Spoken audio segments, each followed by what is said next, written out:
നമസ്കാരം. Alpha palliative care daily ന്യൂസിലേക്ക് സ്വാഗതം. പ്രധാന വാർത്തകൾ. ആൽഫ പേഷ്യന്റ് കെയർ സ്പോൺസർഷിപ്പ് ക്യാമ്പയിന്റെ അവസാനവട്ട പുരോഗതി വിലയിരുത്തുന്നതിനും നറുക്കെടുപ്പിനായുള്ള നടപടികൾ ചർച്ച ചെയ്യുന്നതിനുമായുള്ള എല്ലാ സെന്ററുകളുടെയും ഒരു ഓൺലൈൻ യോഗം ഇന്ന് രാത്രി 7 മണിക്ക് ചേരുമെന്ന് എല്ലാ സെന്റർ ഭാരവാഹികളും പങ്കെടുക്കണമെന്നും campaign convener Indira Sivaraman, joint കൺവീനർമാരായ K A Khadeejabi, V J Thomson തുടങ്ങിയവർ അറിയിച്ചു.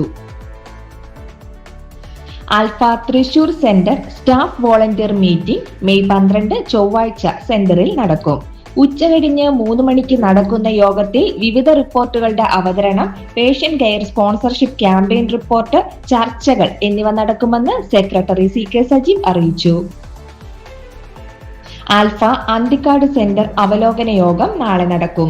ഉച്ചകഴിഞ്ഞ് 4 മണിക്ക് സെന്ററിൽ പ്രസിഡന്റ് കെ ജി ശശിധരൻ മാസ്റ്ററുടെ അധ്യക്ഷതയിൽ നടക്കുന്ന യോഗത്തിൽ അനുശോചനം, വിവിധ റിപ്പോർട്ടുകൾ, വരവ് ചെലവ് കണക്കുകൾ, പേഷ്യന്റ് കെയർ സ്പോൺസർഷിപ്പ് പ്രവർത്തനങ്ങളുടെ വിലയിരുത്തൽ എന്നിവ നടക്കും.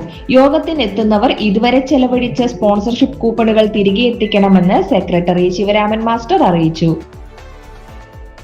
പേഷ്യന്റ് കെയർ സ്പോൺസർഷിപ്പ് ക്യാമ്പയിൻ കൂപ്പണുകൾ ചെലവഴിച്ച ശേഷം കൗണ്ടർ ഫോയിലുകളും സ്പോൺസർഷിപ്പ് തുകകളും ആൽഫ ആലപ്പുഴ സെന്ററിൽ തിരികെ എത്തിക്കണമെന്ന് Alpha Alappuzha centre secretary Thomas George അറിയിച്ചു.